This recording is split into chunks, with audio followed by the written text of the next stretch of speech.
Bonjour, nous sommes venus ce matin avec une délégation de parlementaires français et belges du Parlement européen.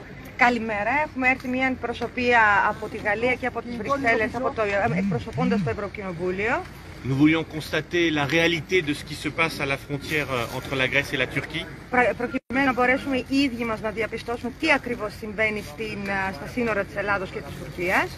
Et ce que nous avons pu constater, c'est qu'il ne s'agit pas du tout d'une crise migratoire, mais d'une opération organisée. Και εκείνο που διαπιστώσαμε με τα βεβαιότητα είναι ότι δεν πρόκειται για ένα μεταναστευτικό πρόβλημα, αλλά για ένα οργανωμένο, σχεδιασμένο βήμα.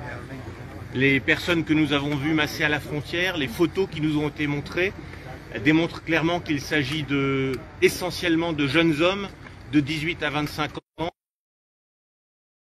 qui parlent d'ailleurs la plupart turc et qui ont comme objectif de venir bousculer la frontière grecque pour rentrer et envahir l'Europe. Εκείνο που είδαμε και μέσα στο φυλάκιο μέσα και από τα βίντεο που μας δείξαν, αλλά και οι ίδιοι που είδαμε τα άτομα και την εξαγρίωση που είχαν αυτά τα άτομα, διαπιστώσαμε ότι δεν είναι πρόσφυγες. Εκείνο που μας έκανε εντύπωση είναι ότι μιλάνε όλη την τουρκική γλώσσα και καταλαβαίνουμε ότι έχουν έρθει εδώ πέρα για άλλο λόγο, για να οθήσουν προς άλλη πλευρά την Ευρώπη. Hier, à Bruxelles, M. Erdogan parlait de crise migratoire. C'est un menteur et un manipulateur. Χθες ο κύριος Ερντογάν στις Βρυξέλλες μιλούσε για το προσφυγικό ζήτημα. Είναι ένας ψεύτης ο κύριος Ερντογάν. Il utilise aujourd'hui des migrants qui sont des hooligans, des djihadistes. Χρησιμοποιεί το προσφυγικό ζήτημα ο κύριος Ερντογάν για άτομα, για τους πρόσφυγες, οι οποίοι όμως μόνο πρόσφυγες δεν είναι, αλλά είναι τζιχανιστές. Pour tenter d'escroquer à l'Europe des fonds supplémentaires. Για να καταφέρει να μπορέσει να αποσπάσει μεγαλύτερα και περισσότερα κονδύλια από την Ευρωπαϊκή Ένωση.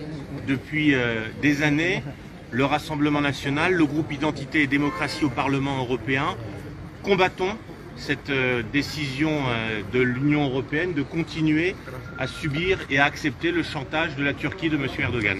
Εκείνο που κάνει και το δικό μας το κόμμα αλλά και το Ευρωκοινοβούλιο εδώ και μια δεκαετία είναι να αρνηθούμε να χορηγούμε αυτά τα χρήματα στον κύριο Ερντογάν προκειμένου να μην μπορεί να συνεχίσει αυτό που θέλει. Et ce que nous constatons, c'est qu'il faut une aide non pas simplement morale, mais matérielle aux policiers et aux militaires grecs qui assurent la sécurité de la Grèce, mais surtout la sécurité de l'Europe. Εκείνο που καταλάβαμε και διαπιστώνουμε είναι ότι δεν χρειάζεται η Ελλάδα μόνο ηθική στήριξη, αλλά και οικονομική στήριξη, γιατί δεν φυλάει μόνο τα σύνορα της Ελλάδας η αστυνομία, οι ένοπλες δυνάμεις και ο στρατός, αλλά φυλάει τα σύνορα της Ευρωπαϊκής Ένωσης. Et c'est ce message que nous allons relayer chacun dans nos pays pour rappeler que, encore une fois, ça n'est pas une crise migratoire, mais une action délibérée, volontaire, offensive de la Turquie contre l'Union européenne. Και εκείνο που θα κάνουμε ο καθένας από την πλευρά μας εκπροσωπώντας στη Βουλή μέσα, αυτό το μήνυμα θα περάσουμε ότι δεν πρόκειται για προσφυγικό ζήτημα, αλλά είναι για ένα προσχεδιασμένο και επικοινούμενο σχέδιο.